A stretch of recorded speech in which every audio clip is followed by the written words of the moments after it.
Iran और Israel के बीच चल रही जंग अब और भयानक होगी। इस जंग में इजरायल की बर्बादी को कोई नहीं रोक पाएगा, क्योंकि ईरान ने अपने पिटारे से अब बेहद खतरनाक हथियार निकाल लिए हैं, जिनसे उसने हमले भी शुरू कर दिए।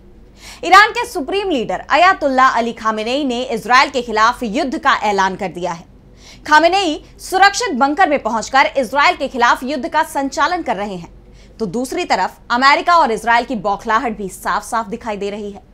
ट्रंप का दावा है कि खामेनेई कहां पर हैं, इसकी खबर हमारे पास है और हम उनकी जान नहीं लेना चाहते। वो हमारी बात मान ले और अमेरिका जो चाहता है वो करे। लेकिन सवाल ये भी उठ रहे हैं कि ट्रंप का दावा कितना सही है।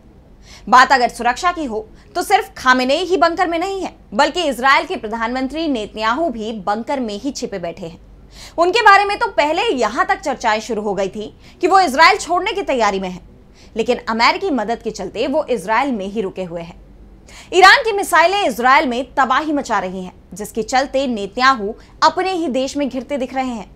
ऐसे में खामेनेई का वो बयान जो उन्होंने जंग के पहले ही दिन दिया था कि इजरायल ने जिस जंग को शुरू किया है उसे खत्म ईरान करेगा।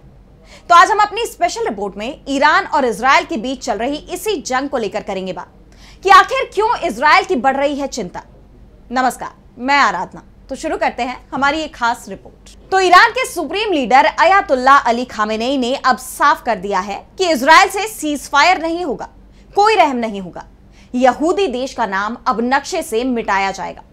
उन्होंने सोशल मीडिया एक्स पर पोस्ट किया, जिसमें उन्होंने लिखा कि महान हैदर के नाम पर जंग शुरू हो गई है। हमें आतंकवादी यहूदी शासन को कड़ा जवाब देना होगा। हम उन पर कोई दया नहीं दिखाएंगे। खामेनेई के बयान से साफ हो गया है कि जिस तरह का प्रोपेगेंडा पश्चिमी मीडिया की तरफ से फैलाने की कोशिश की जा रही है, उसमें कोई भी दम नहीं है।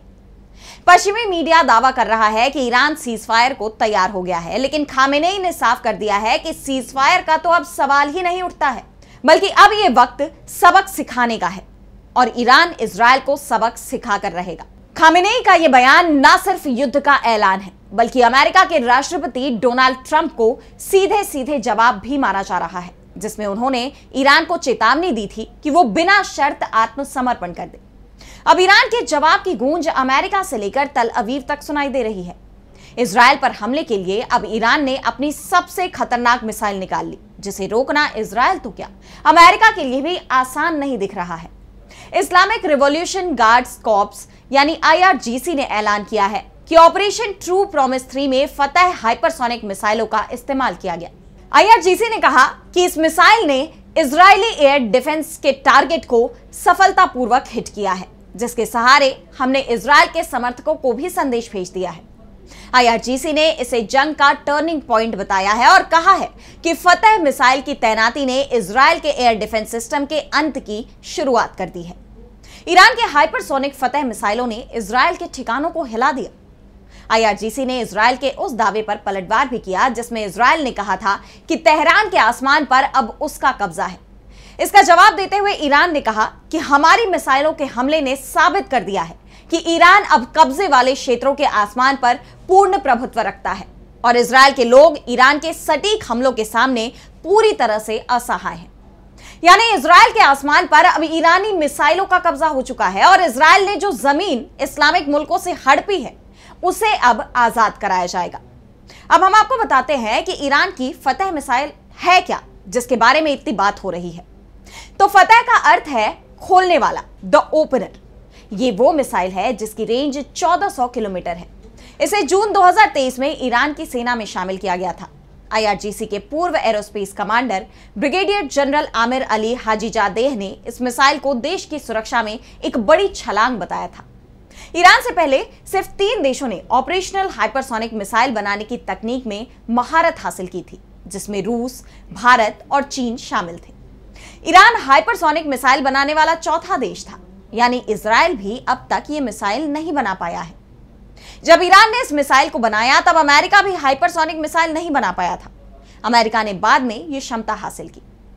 न्यूयॉर्क टाइम्स के मुताबिक ईरान ने 1 अक्टूबर 2024 को भी इजरायल पर हमले में इसी तरह की मिसाइल का इस्तेमाल किया था।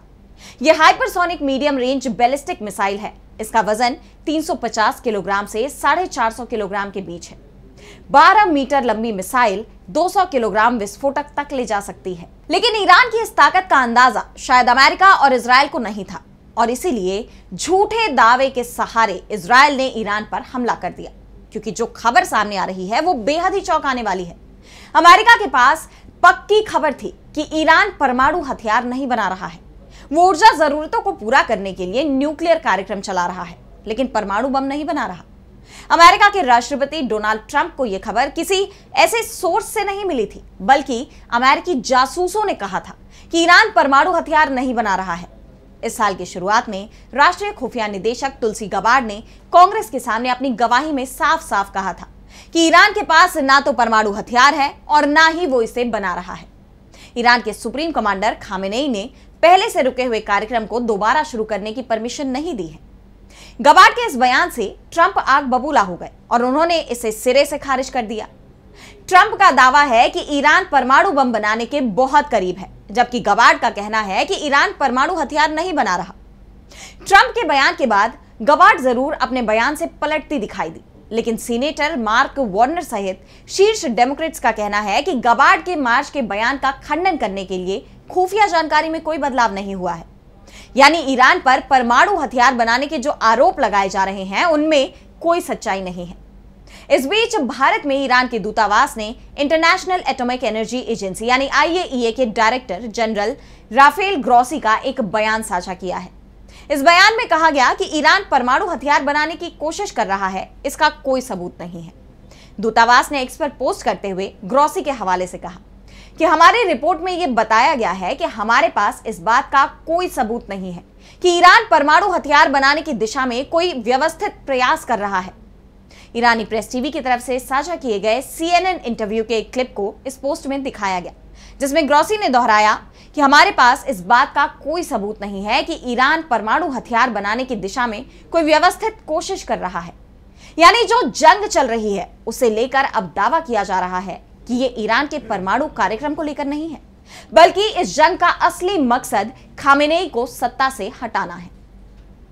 साफ है, ईरान को जबरदस्ती की जंग में घसीटकर इजराइल ने मुश्किलें खड़ी कर ली हैं और साथ ही अमेरिका भी मुश्किल में दिखाई दे रहा है।